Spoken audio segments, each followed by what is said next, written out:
right, so that's what we're going to do, types of fencing, construction, repairs, and gate building. So here we have what they call a shadow box style, which is considered semi-privacy, obviously, because you can see through it. Your typical 6-foot cedar fence is going to be a full privacy.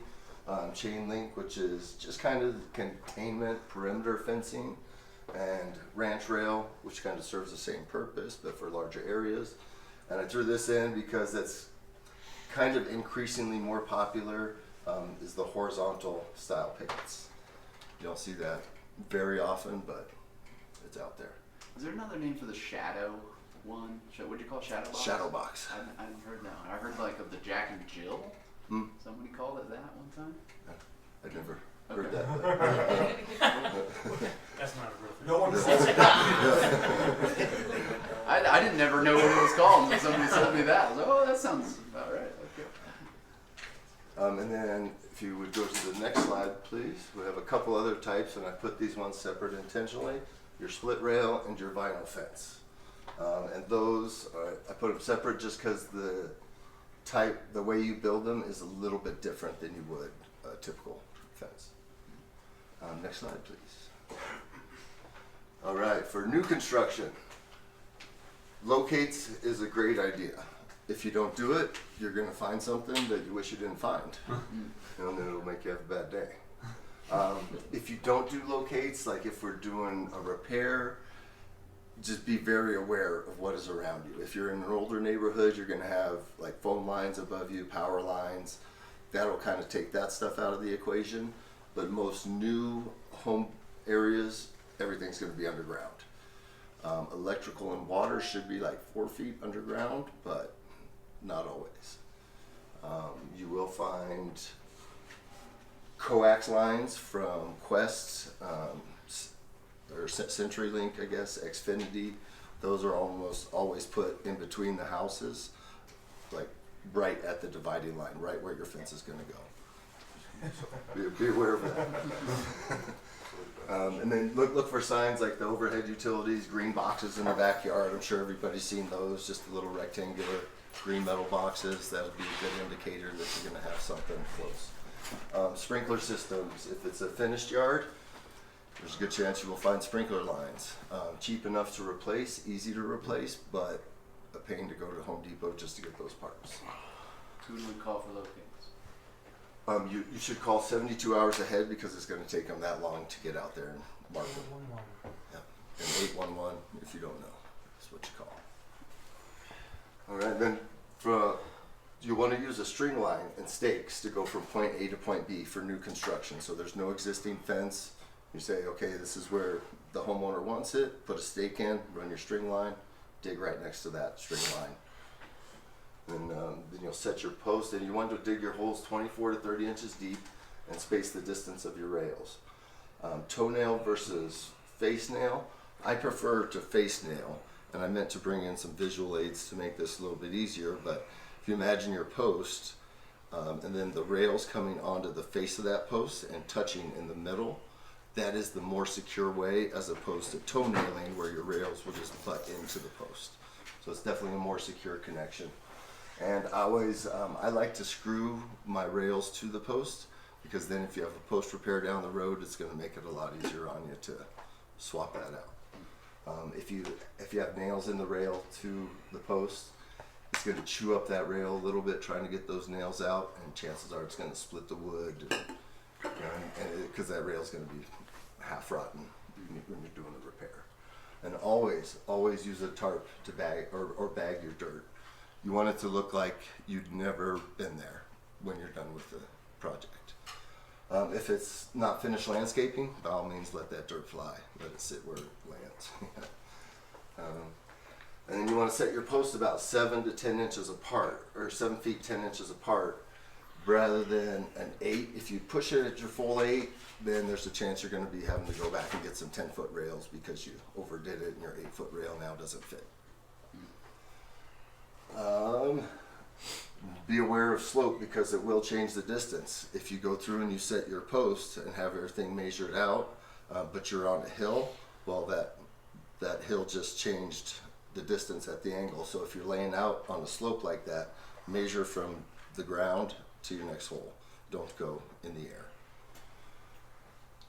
And I like to use 3 rails instead of 2. And these are the magic numbers for my rail height. 10, 38, and 66. So 10 inches up will leave you 6 inches of picket below your rail, and 66 top height will leave you 6 inches above. That will keep your bottoms and your tops from curling.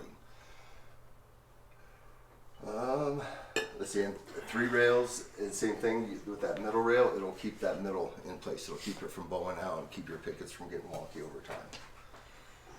And then as far as setting your pickets, and back to those magic numbers. So if you do the math, that's going to be 28 inches in between each one, so that center rail is then centered between the bottom and the top, which makes it look symmetrical. That's the top of the rails? Yes. Yes. And so when I go through, I'll do it in batches. I like to go through, dig all my holes, go through, set all my posts, go through, run all my rails, and then run all my pickets. That's the most efficient way that I found to do it.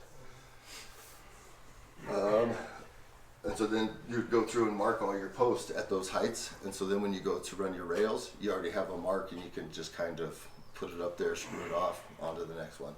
It simplifies it, especially if a guy's doing it by himself, so you don't have to try and mount a rail and balance it while you get it going. Then for running your pickets, you're going to set 1 picket at point A, and you're going to set 1 picket at point B. Then attach a screw to the tops of those, run a string line, and that will give you your height to run all your pickets to where the tops look level. For every change in grade, you're going to want to set up a temporary picket. So if your point A is here and point B is here, and you have a transition from where it goes flat to the hill, set a picket there, put a screw on top, pull your string line down to it, and that will control your string line to keep it from getting higher, and we'll keep it at that 72-inch mark. And that'll save you from having a gap on the bottom or your pickets being off at the tops. And pro tip, before you get to the end of your run pickets in reverse from B to A. And so that will put your rip in the middle, because it very rarely lays out to where you're going to have full pickets on your whole section. Next slide, please. All right, dig holes to depth for your desired rail height. And this is for the vinyl fence and the split rail type construction, where you actually have a hole in your post that your rails are going to slide into. So you don't want to set your posts yet once you get your holes dug. You kind of want to build the section in place, have everything loose, because you'll have to basically angle these rails up to fit into that post as you drop it in. Because the way these are built, they're supposed to be so tight that you cannot disconnect these sections with the post in place. What's an easy way to do a repair on that then? Typically, you would have to pull 1 post. If you don't pull 1 post, say one of these rails is broken, you're going to have to shorten a new rail and then use like a 3-inch screw, get it as well as you can in there if it's a situation where you can't pull the post and just want something. Like on the concrete split rail fences. Yes. Can't really drive a 3-inch screw through that, right? No. So you would have to. You would have to pull a rail, right? Yeah. Okay. Yep, you definitely have to pull a post to get that wiggle room back. All right, and so with when you have 2 posts set, after you put your section together, go ahead and set those 2 posts, and then you can move on to your next section, because you need this static point to lay out, because with both of these types of fence, the section is prefabbed. The length is predetermined, and so you don't have wiggle room like you would in a cedar type fence to where you can cut your rails, because otherwise you're in for a whole lot more modification. And next slide, please. So this is an example of the wrong type nails, and that is the right type nails. Also in this shows a great nail pattern. This is the proper way I like to do it, staggered, because it gives you a lot of wiggle room. You don't have to have a straight line that will look weird if one's off. if it's not straight. Yeah. And so by doing that staggered, you have a lot of variance, and it will never catch the eye. The one thing this one doesn't have is 1 in the center, and so typically that's what you would do. You would do 2 at the bottom, 2 at the top, and 1 in the middle to help control that warping and twisting that's going to go on over time. It'll keep your sides from curling in and keep your middles from bowing out. And the black streaks that you see here, that is from a reaction between the tannic acid in the wood, which is a naturally occurring oil, and the metal of the nail going in. If you use a screw like a deckmate, it's going to be zinc coated, so you're not going to have that problem. If you use the appropriate type nail, which is a hot electro galvanized, kind of hard to find for coil nailers, but you definitely have to have the hot galvanized. Just a galvanized will do that over time. And yeah, and that's what it does. It just ends up leaving black streaks. To get that out, you would have to sand it, pressure wash it, sand it, and then seal it to keep it from happening again. So it could be expensive to do that on a whole fence. Are they ring shank or what size are they? Ring shank nails are good to use for pickets. It makes it tough to do repairs though, because you end up breaking those pickets when you try to hold them for repair. All right, next slide, please. Okay, wooden fences equals cedar. Do not use pressure treated. We have done plenty of repairs to where that post was still solid in the ground, but that treated post has now looked like a candy cane from being in our dry air. So the process to remove a broken post, to replace it, you would remove your pickets, disconnect the two sections tying into that post, dig out your old post, place your new post and reattach those sections, and then set your new post using rapid set concrete. That rapid set will dry up in about 1 hour, and so it is the thing to use for repairs, especially when we have to be in and out in the same day. If you have a broken rail, you will have to remove all the screws or nails in each of those pickets on that rail, and the screws are the nails from the rail to the post. It's a little time consuming, but it can be done. You may just have to wiggle that thing in and slide it in between the post and the pickets to get it in place. Broken pickets, know your picket width. Is it a 4-inch or 6-inch? And the actual measurements are 3.5 or 5.5. That will come into play when you're doing calculations too. You want to know that actual measurement so you don't end up with 400 extra pickets, which I have done. Vinyl repairs. If you know the manufacturer, that is going to be a huge, huge help. It's going to help you get the right pieces for the right parts, because they all have slight variations and they don't like to go together with different products. If you don't have the manufacturer info, you're gonna have to find something close that will work. Which I did. Which we've done before. Next slide, please.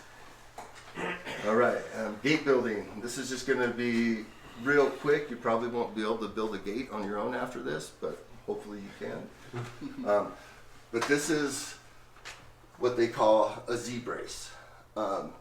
Another way to do it is to just have a box, but then you end up, with the box style, you end up having to do one of those cable tension systems or some kind of brace over time, because it's going to want to sag. The weight is out here away from the hinges, and it's going to drop over time.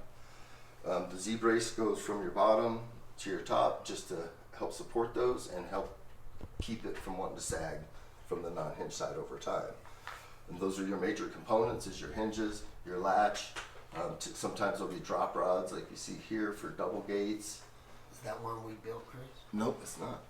But it sure looks like it, huh? And that Z-brace should always end on the outside, on the bottom side of the gate where the end of the swing is at. Yes, and so I like to set the bottom of mine on the hinge side as well, going out to the top latch side, just to help support that top from wanting to drop that way over time. But I did come across some where there's all different kinds of styles. You know, for like this, you know, you can go from bottom to top, you can go from side to this side kind of thing. So you can, there's different ways you can do it. It doesn't necessarily have to be a Z. Like the one that we did down south for the women's home. That one was a little bit different than one that I'd ever done. And the same thing, you know, that ended up just being 3 rails with a brace on the end, and what supported most of that weight was the wheel that it went on, because that one was on asphalt, so it was a nice rolling surface, and we could span 12 feet and not run into trouble because there wasn't a lot of weight on there. And that is it for your fence Yay. presentation. Nice.